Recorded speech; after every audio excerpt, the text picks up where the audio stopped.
آقا سلام علیکم. حال شما، احوال شما. الان من یعنی باید مثل بقیه بیام بگم سلام، خیلی خوش اومدیم به کانال یوتیوب من. من اصلا بلد نیستم اینا رو، یعنی همین الان که دارم پر میکنم مثلا نمیدونم باید چجوری ادیتش کنم، چجوری آپلودش کنم توی یوتیوب و هیچ کدومش رو من بلد نیستم. ولی خب اگر میخواستم این ویدیو رو انقدر طولانی و خودمونی توضیح میدم هم نمیشد واسه فضای اینستاگرام، همین که خیلی حوصلتون نمیکشید اونجا گوش بدین و اینا، چون خیلی طولانی میشد. این ویدیو حالا در مورد نحوه اقامت گرفتن ما توی عمان هستش که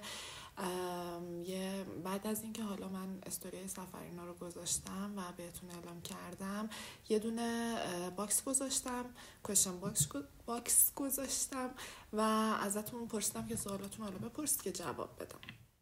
ما بعد از اینکه استوری اینستاگرام رو گذاشتیم یه عالمه از ما سوال پرسیده بودین در مورد اینکه چجوری اقامت این کشور رو گرفتیم. ویدیو امروز در مورد نحوه اقامت گرفتن و هزینه‌های زندگی توی کشور عمان هستش.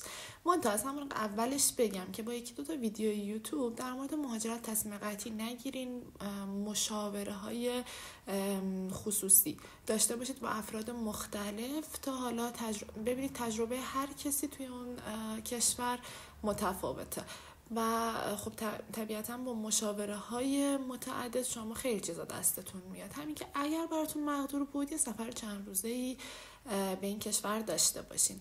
منتها در کل در مورد یه سری شغلا که حالا بازار کارش رو از ما پرسیدین، نحوه اقامت، هزینه زندگی، هزینه ثبت شرکت و همه اینا رو من امروز توی این ویدیو به شما توضیح میدم.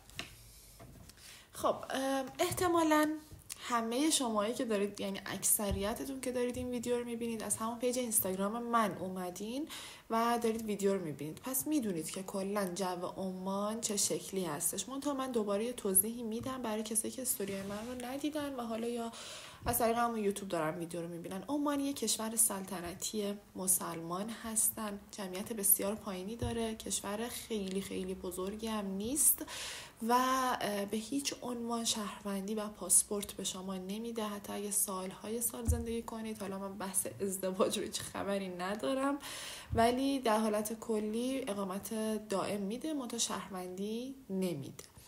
اینا از این. یک کشور خیلی کوچیکه، سنتی هستن، مسلمانن، بسیار بسیار بسیار مهربونن. واحد پولشون ریال عمان هستش که معادل با همین الان 215,000 تومان ریال ایران. حالا اینا اطلاعات کلی بود. روش های مهاجرت به این کشور به 3 قسمت تبدیل میشن، یعنی 3 نوع ما مهاجرت داریم: یا جاب آفری، یا ثبت شرکت، یا خرید ملک و سرمایه گذاری. اول من در مورد جاب آفری توضیح بدم، بعد حالا میریم سمت حالا بقیه‌ام. جاب آفری یعنی چی؟ یعنی شما بیاین تو خاک اون کشور و بگردین دنبال کار، بگردین کارفرما پیدا کنید و اون حالا کسی که شما رو اون شرکتی که شما رو استخدام میکنه، اون حالا مغازه باشه، شرکت باشه، سالن زیبایی باشه، هر چیزی باشه، شما رو که استخدام میکنه براتون ویزای کار میگیره، ویزای جاب آفری میگیره و شما با ویزای جاب آفری اون شرکت میتونید توی خاک عمان بمونید، زندگی کنید، آیدی کارت بگیرین، حساب باز کنید و همه چی. منتها همون لحظه‌ای که شما رو جواب میکنن از اون کار دیگه شما ویزاتون باطل میشه. اگر ویزای شما باطل بشه شما دیگه حق موندن تو خاک اون کشور رو ندارین و دوباره باید اون پروسه پیدا کردن شغل و کارفرما و کسی که ویزا برای شما بگیره و همه اینا رو باید طی کنید تا دوباره ویزا شما برگرده به جاب آفری. حالا مزیتاش چیه؟ اکثرا حالا کسایی که ویزای کار میگیرن برای مهاجرها جای خواب میدن که به درد مجردها میخوره، چون یه خونه‌ایه که به چندین نفر میدن که حالا اونجا زندگی کنن. یعنی خونه تک نیست شما بخواید مثلا یه خونه با همه امکانات در اختیار شما باشه، نه، چندین نفر زندگی میکنن، اشتراکیه. خونه میده، جای خواب میده، همه چی میده و حقوق ثابت میده و میگه فقط بیاد با این حقوق ثابت برای من کار کن، برای سالن زیبایی، برای کسایی که تو حوزه مثلا کادر درمان هستن یا مثلا شرکتی میخوان کار کنن، یعنی وابسته به کسی باشن، این پس گفتم دیگه این ویزا به درد چه کسایی میخوره. از سری کارهایی هم که حالا نمیدن، اون یه لیست خیلی بلندی داره که مثلا یه سری کارها مختص به پاکستانی هاست، یه سری از کارها مختص به خود عمانی هاست، مثل راننده. شما نمیتونید شغل رانندگی رو، یعنی راننده تاکسی باشین یا هر چیزی باشین، رو نمیتونید اونجا انجام بدین، اون مختص به خود عمانی ها هستش. یه سری شغل مختص به پاکستانی و هندی ها هستش، اون مجوزش رو نمیدن یا اصلا جاب آفر نمیدن به شما. اینا از اینا. و اینکه یه شغلی هم که اونجا ممنوعه برای خانم هایی که کار فیبروز و میکروبلیدینگ و تاتو و اینا میکنید، این کار ممنوعه. تو اسلام میدونید دیگه حرامه و متاسفانه تو اون کشور کلا ممنوعه و اگر بدونن که شما دارید غیر قانونی حتی این کار رو میکنید، دیپورتتون میکنن و جریمه فکر کنم 2000-3000 ریالی داره که خیلی سنگینه، و 400-500-600 میلیون تومان ایران میشه. اینم گفتم بدونید حتما. آقا میرسیم به بحث شیرین اقامت گرفتن از طریق ثبت شرکت که همه از من میپرسیدین. منم گفتم کلا پروسه ثبت شرکت انجام دادن پروسه خیلی راحتیه، هیچ دردسری نداره. شما فقط با مجوزات لازم رو بگیرین و ثبت شرکت رو یه پولی پرداخت میکنید و انجام میدین. حالا اون پولش هم برای گرید 4، یعنی خیلی از ببینید ثبت شرکت انجام دادن چندین گرید داره، چندین سطح داره. شما هر چقدر بالاتر انجام بدین، اختیاراتتون برای انجام دادن هر بیزینسی توی اون توسط اون نشاط، اون لایسنس بیشتره. گرید 4 لایسنس محدودیه، یعنی نشاط محدودی رو شما میتونید فعال کنید، همه رو نه. منتها حدوداً 1200 تا 1400 ریاله با حالا کسی دستمزد کسی که داره انجام میده. در حالت کلی بخوام بگم، شما میتونید خودتون بیاید عمان و این رو خودتون انجام بدید. منتها در نظر باید داشته باشید که دونه هزینه هتل یا هاستل دارید، هزینه پرواز دارین، بعد هزینه رنت ماشین دارید، چون اصلا سیستم حمل و نقل عمومی قوی نداره عمان و تاکسیش هم به شدت گرونه. حداقل اینه که به پول خودشون هم گرونه، به پول ما که اصلا خیلی گرونه. یعنی یه مسیر تاکسی برای ما میشه مثلا 800,000 تومان، خیلی گرونه. حتما باید ماشین رنت کنید و همه این هزینه ها رو شما دارید و حالا هزینه خورد و خوراک باید در نظر داشته باشید که اگر خودتون بخواید این ثبت شرکت رو انجام بدین، هم زمان زیادی میگیره، هم هزینه خیلی بیشتر از هزینه کسی که داره دستمزدی که کسی که داره میگیره برای ثبت شرکت شما باید پرداخت کنید. پس در نتیجه منطقی داره برای کسایی که میخوان این کار رو انجام بدن بسپرن به اونی که تخصصش انجام دادن ثبت شرکت. یه چیزی ما بین 200-1400 ریالی همچین چیزی، حالا ریس هزینه‌اشو دارم، هر کسی که خواست توی اینستاگرام به من دایرکت بدن، من ریس هزینه‌هاشو براشون میفرستم که توی مکتب سند چقدره، مثلا آزمایشات مدیکال چقدره، تبدیل گواهینامه چقدره، ویزای فامیلی چقدره، همه اینا رو من براش میفرستم. این از این. ببینید پس شما حدوداً با یه مبلغ 300 میلیون 300 خورده میلیون شما میتونید ثبت شرکت انجام بدید، حساب شخصی باز کنید، آیدی کارت بگیرین، حساب شرکتی باز کنید، دست چک بگیرین، از همه امکانات اون کشور شما میتونید بهره ببرید به مدت 2 سال و بعد از 2 سال شما باید دوباره اقامتتون، شرکتتون، لایسنستون، همه چی رو تمدید کنید. اما به درد چه کسی میخوره این نحوه مهاجرت؟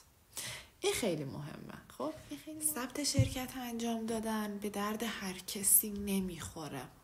چرا؟ به درد ببینید یه سری هستیم حالا به خاطر شرایط اقتصادی که توی ایران وجود داره، شرایط جوی که وجود داره، امنیتی که متاسفانه گاهن نیست و بیشتر نیست، تصمیم به مهاجرت میگیریم و کجا بهتر از کشورهای نزدیکی که خیلی سریع بتونیم هر اتفاقی افتاد خودمون رو برسونیم به خانواده هامون، عزیزترینامون. منتها کشورهای حوزه GCC خیلی گرونن. خب یه گرونی عجیبیه، یه لوکس بودن عجیبیه و یعنی یهو به خودتون میایید میبینید ثبت شرکت انجام دادین، مهاجرت انجام دادین، عجیب دارید میخورید و 6 ماه 1 سال گذشته و شما هیچ درآمدی کسب نکردین چون هیچ پلنی نداشتین و فقط به فکر مهاجرت بودین و دست از پا درازتر برمیگردین کشور خودمون. منتها یعنی دست از پا درازتر حالا برمیگردیم، بعد کل پسندازمون، سرمایه‌مون، زندگیمون، ماشینمون، همه چیمون از دست میره و دوباره توی ایران باید از زیر صفر شروع کنیم با تورمی که هست. پس در نتیجه مهاجرت چیزی نیست که با 1-2 تا ویدیو یوتیوب یا هیجانی تصمیم بگیرید آره چون فلانی رفته منم میتونم برم. نه، اینجوری نیست. باید برای مهاجرت از طریق ثبت شرکت یه پلن خیلی دقیقی داشته باشید. یعنی چی؟ یعنی باید شما یه برنامه‌ریزی دقیقی داشته باشید که بعد از ثبت شرکت خب من میخوام چیکار کنم. خیلی هستن ثبت شرکت انجام میدن، میرسن کشور عمان بعد میگن حالا چیکار کنیم. نه، اینجوری درست نیست. شما باید قبل از اینکه این کار رو انجام میدین، اقدام به ثبت شرکت میکنید، همه برنامه‌تون مشخص باشه و قدم به قدم بدونید چه زمانی در چه تاریخی شما باید چه کاری رو انجام بدین و این درسته و شما با موفقیت. خب یعنی چی؟ یعنی اینکه ما خودمون رو داریم میگیم. ما قبل از اینکه ثبت شرکت رو انجام بدیم مدت‌ها تحقیق کردیم از طریق افراد مختلف، ویدیوهای یوتیوب، مشاوره های مختلف، سفر رفتیم، ملاقات داشتیم با کسی که قرار بود کارهای ثبت شرکت رو انجام بده، شرکت هایی که وابسته به بیزنس ما بودن رو پیدا کردیم از همون اولش و یه برنامه‌ای چیدیم که ما قرار این کارها رو انجام بدیم، ما قراره مثلا این بیزنس ها رو اونجا هندل کنیم و کاملا با برنامه ریزی پیش رفتیم. اگر اینجوری باشه ثبت شرکت مناسب شما هستش. منتها این که شما انجام بدین، اقامتش رو بگیرید، بعد بگید حالا هر چه پیش آید خوش آید، عواقبش فوق العاده وحشتناکه. کشور عمان کشور بسیار در حال توسعه یافته نیست، در حال توسعه است و جای مناسبی برای پیشرفت کردن. به همون اندازه که مناسب برای پیشرفت کردن میتونه به شدت ظالم باشه و به کاملا ورشکستگی شخص رو برسونه، خصوصا ماهایی که ارزش پولمون بالا نیست و قابل جبران نیست ضررهای مالی که با ارز یک کشور دیگه انجام میدیم. در نتیجه خیلی باید دقیق و شسته رفته با مشاوره های متعدد شما پا بذارید توی این راه ثبت شرکت و مهاجرت از این طریق. در حالت کلی گفتم که شما با حدود 300 خورده میلیون میتونید ثبت شرکت انجام بدین و مابقیش حالا سرمایه کار خودتون و بستگی به خودتون داره. میرسیم به قسمت خونه اجاره کردن و حالا هزینه های زندگی که من اینا رو هم توضیح بدم که حالا هر سوالی هم داشتید میتونید هم از طریق کامنت یا از طریق اینستاگرام از من بپرسین. حالا من تا جایی که اطلاعات داشته باشم تو حالا زمینه کاری شما یا هر چیزی شما رو راهنمایی میکنم. در غیر این صورت هم میتونید حالا رزرو وقت مشاوره داشته باشید، حالا به صورت خصوصی کامل، حالا چه حضوری چه به صورت ویدیو کال با هم دیگه صحبت داشته باشیم تا کامل همه چی رو در نظر بگیرید. هزینه های زندگی یا مثلا اجاره خونه یا خرید ماشین کاملا چیزهایی هستش که به سبک زندگی شما برمیگرده و چه انتظاراتی از یه زندگی دارین، به همه اینا برمیگرده. در کل شما میتونید از حدود مثلا من دیدم از 1000 ریال هم، یعنی از حدود 215 میلیون تومان هم اینجا شما میتونید ماشین بخرین تا حالا هر چقدر که شما بودجه‌شو براش کنار گذاشتید. اجاره خونه هم دقیقاً به همین شکل هستش. شما میتونید هاستل زندگی کنید یا اینکه خونه بگیرید، خونه‌تون رو تو شهرک‌های اروپایی آمریکایی مثل مسقط هیلز و مثل موج و شهرک موج و اینا بگیرید که خب طبیعتاً گرون‌تره، یا اینکه تو مناطق خود شهر دانتان خود شهر بگیرین مثل القدس و خیلی مناطق دیگه. بستگی داره. یه خونه تک خواب از حدود 120 ریال شروع میشه اجارش تا 450-500 ریال توی همون شهرک‌های اروپایی آمریکایی که گفتم. اینم باز بستگی به شما داره. سبک خونه‌های عمان هم حالت اتاق داره. یعنی چی؟ یعنی مثلا آشپزخونه یه اتاقه، خونه اتاقه، پذیرایی اتاقه، اینجوریه کاملا حالت اتاقه، مثل مال ما نیست که آشپزخونه پذیراییمون رو هم دیگه باشه، مگر اون همون شرکتایی که گفتم یا حالا خونه‌های تازه ساختی که به شکل جهانی دارن ساخته میشن. هزینه زندگیم بازم میگم اینا همه‌شون بستگی به سبک زندگی شما داره که شما چجوری دارید زندگی میکنید و چه انتظاری از کیفیت زندگیتون دارید، ولی یه چیز نرمال و درست حسابی اگر بگم، شما خرید یک ماهتون رو حدوداً با 60 ریال عمانی وسایل بهداشتی و خوراکی و یعنی یخچال و حبوبات و همه چی رو شما میتونید با 60 ریال عمانی کامل پر کنید. خب یعنی کامل پر 60 ریال میشه 12-13 تومن ایران.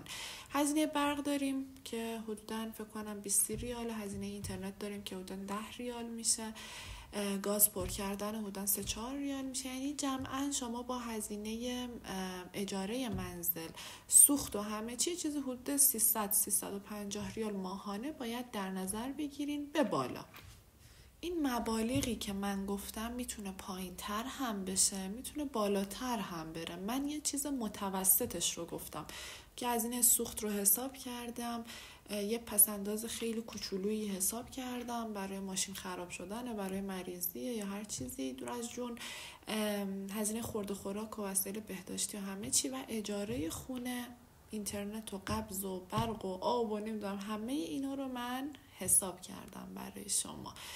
دیگه این کلیت چیزایی بود که باید توضیح میدادم. امیدوارم که براتون مفید بوده باشه. خیلی برای من سخت بود گرفتن این ویدیو، چون واقعا من هیچ سررشته‌ای نه از یوتیوب دارم، نه بلدم چجوری باید این ویدیو رو آپلود کنم، نه هیچی، ولی خب انقدر برام عزیزید که دوست داشتم کامل و جامع اطلاعاتی رو داشته باشید. الباقی چیزام اگر قصد مهاجرت دارید بازم میگم حتما مشاوره داشته باشید. این کسایی هم که توی یوتیوب فعالیت دارن آخر ویدیوهاشون میگن که یادتون نره چنل من رو سابسکرایب کنید، لایک کنید، کامنت بذارید. خلاصه که اگر دوست داشتید، من نمیدونم باید اینا رو چجوری بگم، همون جوری که اونا گفتن منم گفتم، اگر دوست داشتید اینا رو انجام بدید. دوستتون دارم، مواظب خودتون باشید و امیدوارم که هرچی خیره برای هممون پیش بیاد. خداحافظ.